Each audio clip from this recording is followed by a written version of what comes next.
Pour sa toute nouvelle chronique, on a un nouveau chroniqueur qui se fait appeler Don qui chuchote. Alors j'ai pas bien compris, c'est qui ce Don qui chuchote? Bonsoir.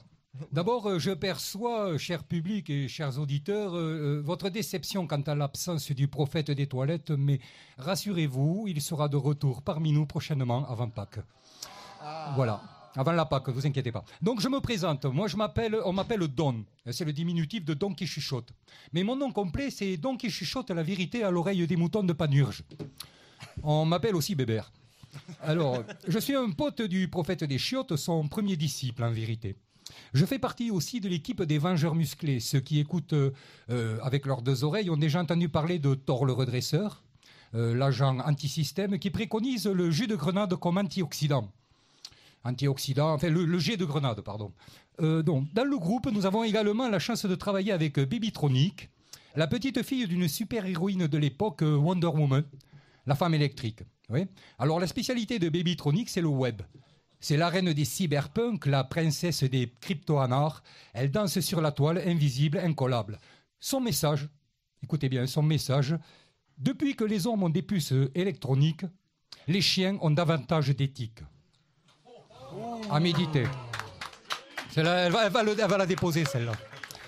Merci. Alors, voilà, si le prophète des toilettes met en lumière les zones d'ombre de la religion capitaliste, s'il s'intéresse aux sectes qui en découlent, Bilderberg, sionisme, Grand Orient de France, moi je m'intéresse pour ma part à quelque chose de plus près de nous, un endroit magique, hors du temps et des lois, un endroit qui a le pouvoir de faire disparaître les mafieux en cavale. Je veux parler, et vous l'aurez sûrement compris, déjà, du Sénat français. Voilà. Alors, je vais vous parler... on va parler d'abord de l'affaire de Serge D. Je tairai son nom, parce que je crois qu'il est armé. Voilà. Je me demande même s'il ne vend pas des chars d'assaut. Non. Le Serge. Alors, bref, c'est un vendeur d'armes. Alors, observez bien. Ce vendeur de misère, de terreur, de mort, cette pustule sur l'humanité, ce cancer du monde, vous allez voir comment, grâce à ce système, il va disparaître du monde des justiciables. Rappelez-vous le cas de notre mafieux notoire, Charles P., qui fut malheureusement ministre de l'Intérieur, un homme politique très actif en France et à l'étranger.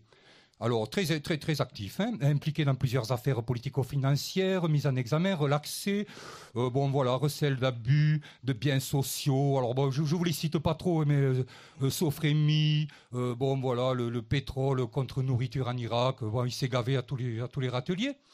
Ce gars, alors il est même aussi soupçonné d'avoir commandité le meurtre d'un ministre, Robert Boulin.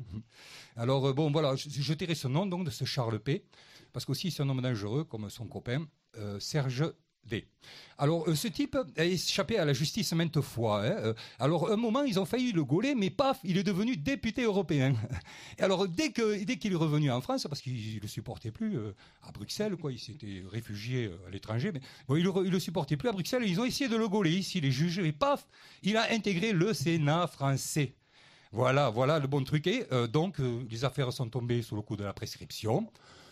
Et donc il est ressorti du Sénat français une fois, et qu'il lui restait que quelques petites affaires. Il a fini par prendre 2 ans ferme. Un a été annulé en appel, et l'autre, il s'est transformé en travaux d'intérêt général. Donc il a disparu. Voilà. Ça c'était juste pour vous parler du Sénat français. Il faudrait peut-être qu'on aille s'en occuper. Parce que s'il y a eu la prise de la Bastille, à la Révolution en 1820, non, ce serait bien qu'elle a prise du Sénat. Moi, ça vous le voyez, faites ce que vous voulez. Mais juste, je voulais vous rappeler une petite affaire ils aussi. Ils sont tous vieux, ça serait trop facile. Ah non, mais non, si, ils sont bien défendus. Tu crois, non? Écoutez, c'est comme vous voulez. Je disais ça. Et alors, juste, je voudrais vous rappeler qu'à cette époque-là, quand il est rentré au Sénat français, il y a un jeune qui s'est fait arrêter en possession de cannabis et soupçonné de deal pour la 2e fois. Il était en sursis, donc il a été incarcéré avec un détenu, un assassin, un barjot, et on l'a retrouvé mort 3 jours après. Voilà, donc si vous voulez, au niveau justice, de poids, de mesure... Mais qu'est-ce qui te Alors si c'était, fait moi, si j'avais pas peur du silence radio, j'aurais demandé 1 minute de silence pour ce jeune qui est mort. Et aussi, attendez, je vais me perdre. Je vais retrouver mon papier. Mais ça c'est normal. C'est normal. Avec le prophète des toilettes, on a l'habitude. C'est pareil. Mais ouais, mais on travaille même équipe et tout ça. C'est ça. Et alors. Alors, juste en attendant, nous, avec le prophète des toilettes, donc, nous chions tous les matins dans l'âme noire de tous ces responsables de l'injustice. Car sans justice, point de démocratie, point de citoyen. Alors, donc, c'était donc qui chuchote, en lutte contre les malins avant et après. Et donc, prions avec le prophète des toilettes avec qui je suis en relation. Fuck the system. Répétez. Fuck the system. Mort aux cons. Mort aux lois. Vive l'anarchie. Merci. Ça marche, bravo. On peut l'applaudir. Papillon que je vois.